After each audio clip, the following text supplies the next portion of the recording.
Hey everybody, Neon here, doing another analysis. This time it is KuroKy versus Larson, battle for the better game, whether it's Magic or Dota. So a really sweet game. I thought there was a lot to learn about it, specifically about role assessment, about the idea of who's the beatdown. If you're not familiar with that, this will be a useful episode for you. If you're new here, the structure of this is first I cast the game, and then afterwards I do an analysis of it. There'll be a timestamp up on the screen right now that you can skip ahead to that if you don't want to just watch the game, but it's interesting, and it's a pretty short game too, so may as well do that. So how about we get into it? This is, of course, the semifinals that happened in the tournament this weekend with KuroKy versus Larson. I'm going to be referring to them as KuroKy and Larson, by the way, because their actual names they have here are a little bit harder to say, like half a clump, and I can do that one very easily. But anyway, going into this, there's a few interesting things to note right away about Debbie and Assault Ladders as one of them. So you actually often saw this in the course of the games where players don't play out Assault Ladders just as a default thing. It's usually more interesting to play them out when your opponent's not expecting it and you can set up a big fat kill. All of a sudden, it feels like, to me, that with two Assault Ladders in hands, getting one of them just develops. It feels good. I can understand the interest in delaying it, though, because especially in a situation like this, your opponent didn't commit any units into that center lane, so you know that you're more interested in actually committing more resources there because you're not, dealing with something like a Bronze Legionnaire or something like that. I'm not sure exactly what, but you don't have to deal with it one way or another. Into the first deployment phase right now, we are deploying the Abaddon on our side of Larson and Jamoy on the opponent's side. He ends up deploying the Abaddon onto the rightmost lane, which I think is correct. If you watch yesterday's video, this might sound weird, but in this case, Joel is trying to get his opponent dead. He's trying to kill his opponent as quickly as possible, in which case abandoning lanes more aggressively is interesting and is important to be able to do. When you're playing different kinds of decks, I think there's different degrees in which you want to play for all three lanes versus you push for one specific lane. Joel's is very much the kind of deck where pushing that rightmost lane and really establishing some big advantages there is quite appealing. So I like that play a good deal. Jamoy comes into the first lane from the side of KuroKy. We're actually going to talk about that in the discussion about some of the implications behind that decision. Draw a couple cards from Joel's side. Cannot play them because we don't have a hero in the lane. From the side of KuroKy, though, he can draw cards if he has access to that. I don't see any card draw spells in the hand at the moment. Just has the Stonehall Pike right now. This can hopefully try to create some pressure here. It's hard to do that with just a Jamoy in the lane. I mean, he does have access to copies of Dimensional Portal in the deck, which does turn things around and is a good tool for pressuring a tower with the Jamoy there, but you don't have that right now, so that's unfortunate. In the center lane, now we have some options. We're not going to use them, mainly because the main option that we have access to is the Savage Wolf, which you could rather put into a safer position, such as here. So I like the idea of pushing it here. It should be noted there's no cards that are in the opponent's deck that can really punish this exactly when they only have access to green. Just looking at the deck list, there's just nothing that, a Selfish Cleric, for example, that they could be playing in order to block that. So we are going to get a couple of items purchased from the side of Joel Larson. Does have access to that Assassin's Veil right now, and has to decide what to do with these heroes. Ends up deploying Debbie into the leftmost lane. I think this is a good decision, and it might sound weird for me to say that, given the fact that I have just been talking about, committing heroes into the lanes and just getting them dead, and contesting against the Jamoy here seems like a bad idea. The reasoning why, I think, has to do with the gank in hand, that he can set up a kill on some of the heroes that are further down the lane. So, for example, there's that Skywrath Mage just going into the third lane. And especially in this matchup, you can see your opponent's deck, of course, and they know that there's a copy of that any cost that's in KuroKy's deck. And that is a card that will totally mess up that third lane. So being able to keep your opponent off of casting at any cost is really attractive. So this particular play, we're actually going to see him do this now, very shortly, is, I think, a really tight play, and I think it works out very well for him. in the course of it, because he can kill, doesn't even cost a unit, so that is particularly cool. And yeah, so she is going to die, though, very soon. I mean, you don't really care about that damage exactly, but you get to almost set up a kill on that Jamoy as well, which is cool. But we can stop that from KuroKy's side using a battlefield control. I don't know how I feel about this, though. There's part of me that feels like you want to just trade in this instance and then get the Jamoy more active in terms of moving him around a little bit. You are having trouble mobilizing and using your blue spells properly. This is a play that I'm actually like borderline about. I don't see anything else in the hand that really rewards you for keeping him here. So maybe that's just kind of a fancy play syndrome thing where I'm just looking for something that's not really there. But there's part of me that wants to get him out of that lane and get him active elsewhere so that you can cast all of these wonderful blue spells in your hand. As Lycan has done some serious beatdown work in this lane. The opponent deploys that Traveler's Cloak. It should be noted that KuroKy was one of the few players who was not playing 3 copies of Traveler's Cloak in this particular deck. I don't think that was a good decision, honestly, but I mean, you know, his choice. He can do it. He was playing, for instance, Furline Mantle over top of that, of the 3rd copy, so I'm not sure about this.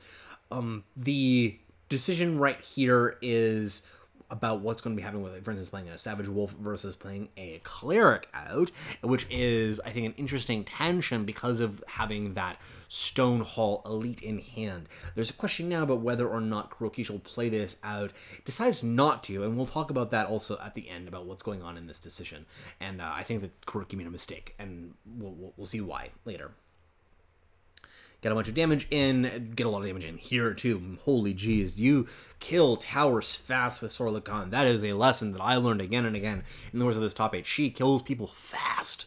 So yeah, we have a lot of possibilities here of, even if you wanted to, you could even just use the intimidation and try to set up an ancient kill, as crazy as that sounds, over the course of 2 turns. Because if you do this, then you'll be setting up a lot of damage in the following turn as well. That plays really badly into the at any cost, though. Technically, the bigger of the 2 wolves would survive it, but still pretty high chance of blowouts there, depending on how things are going in the other lanes. Everything grows, tower down, looking good for Joel. Buys another weapon, just kind of looking around, realizing that he's in a very good position to win right now, which is good for him. But yeah, that at any cost, he did such a wonderful job of playing around that by, for instance, doing that cross-lane gank, but also in some ways I think that the positioning of the Jamoy kind of stopped that from coming out as well, which is a problem. So now, of course, the Ursa has to come into that middle lane in order to try to contest it. First lane, we aren't going to see any actions on either side, given the fact that KuroKy really wants to maintain initiative going into that 3rd lane, into the 2nd lane rather, in order to defend that tower. Again, Divine Intervention here. Very strong card. This is one that's impressed me in what I've seen from it. It's definitely clunky and slow, but that's usually the case in draft games. In this position, you have to play out a unit before anything else in order to trade with the Sorlakan, for example. And the reasoning why is because if you get hit by something like a Intimidation, which there are actually 2 copies of in Joel's deck, you are dead. In this situation, then, yeah, he's dead.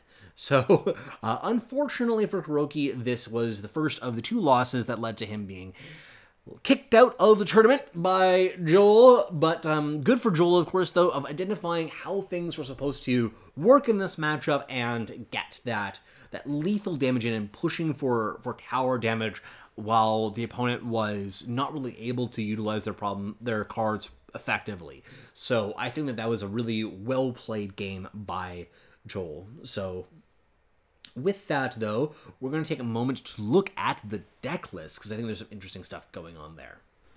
So what I'm going to talk about here in terms of our analysis about matchup and role identification. So there's a classic concept in card games stemming back from Magic the Gathering called who's the beatdown. So who is the deck that is trying to end the game quickly and who has an advantage as the game goes longer. So in order to do that, I think that it's worthwhile to talk about card quality as an abstract in these decks. So whose deck is just in the abstract kind of more powerful. And we're going to first be talking about this in the context of Hype's deck list, tier list that he put out today. I think that'll be useful in some capacities. So to begin with, let's start by talking about the hero quality. Well, what is the hero quality that's in these two different decks?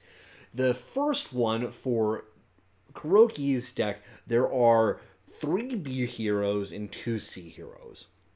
In Joel's deck, there are 2 B heroes, 2 C heroes, and then 1 A hero.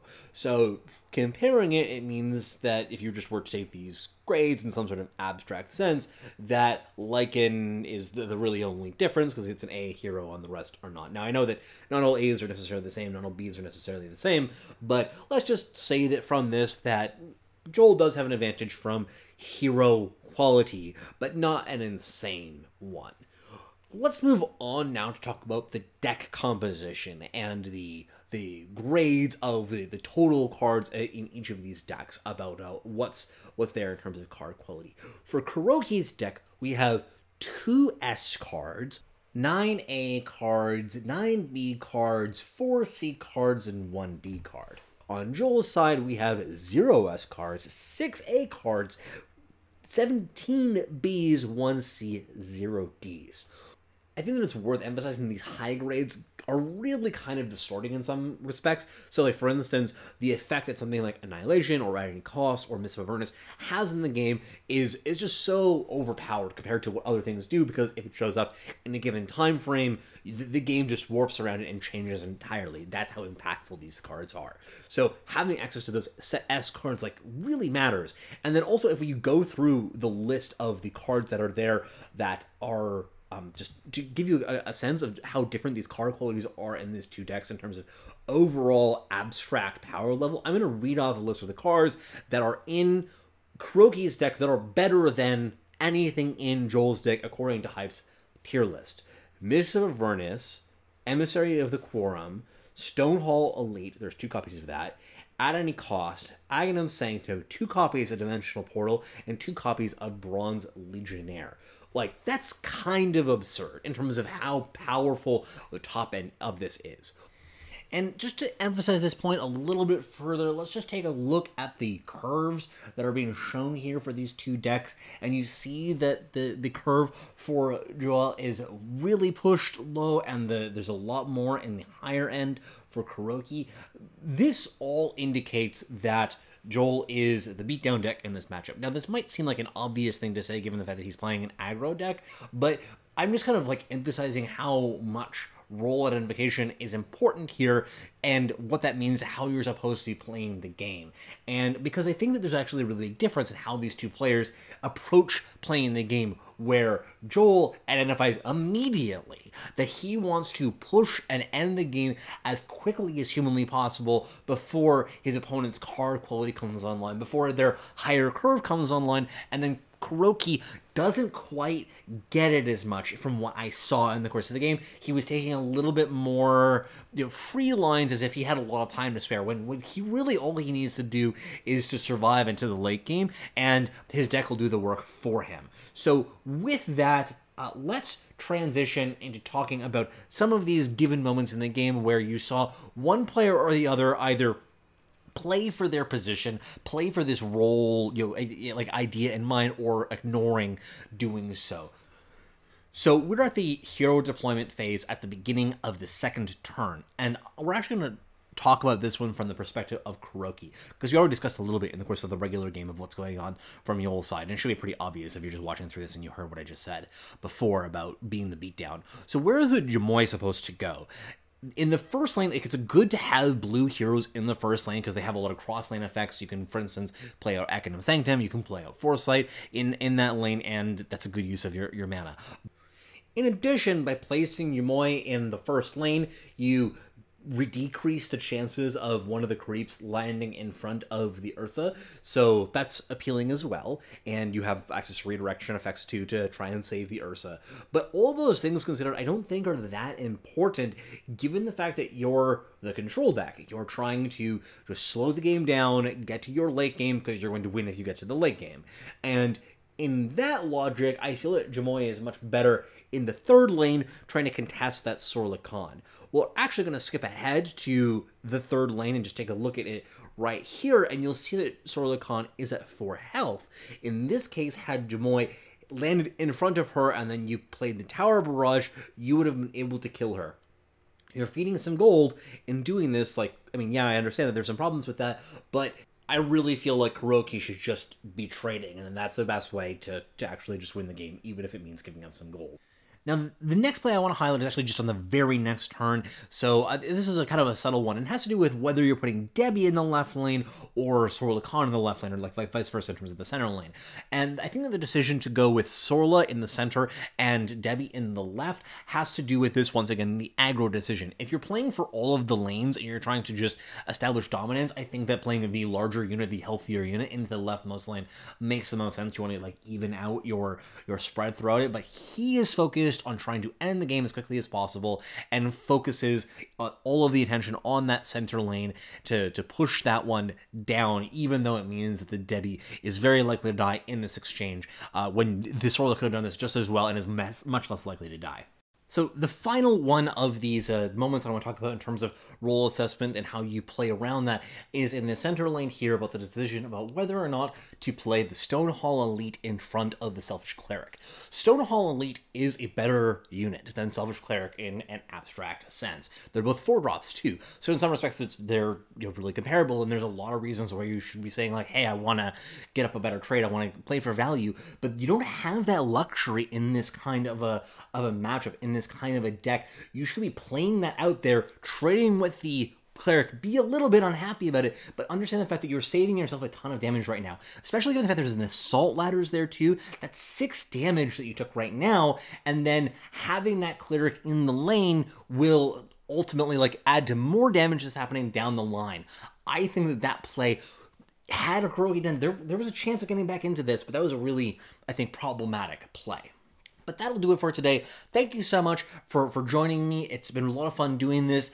I just want to let you guys know that I've been getting a lot more responses from it, and I really appreciate that. I think that it's been making things better, and I want to continue to iterate on the product to make sure that it's good for everybody. But one of the things that I need you guys to do for me as well is, like, please share this content. I'm trying to scale this up. I'm trying to make this into a bigger thing, and I think there's a possibility for me to do a lot more content like this, but having support from you guys of, like, helping to share it and subscribe, etc., will make a huge difference in that. So thank you once again for your support, though. I've been loving to get the feedback that I've been getting, especially after the last video. And also, of course, check out our sponsor, Ink Gaming, who have been helping out with us with the A-Space stuff. There's a link down below. See you guys tomorrow.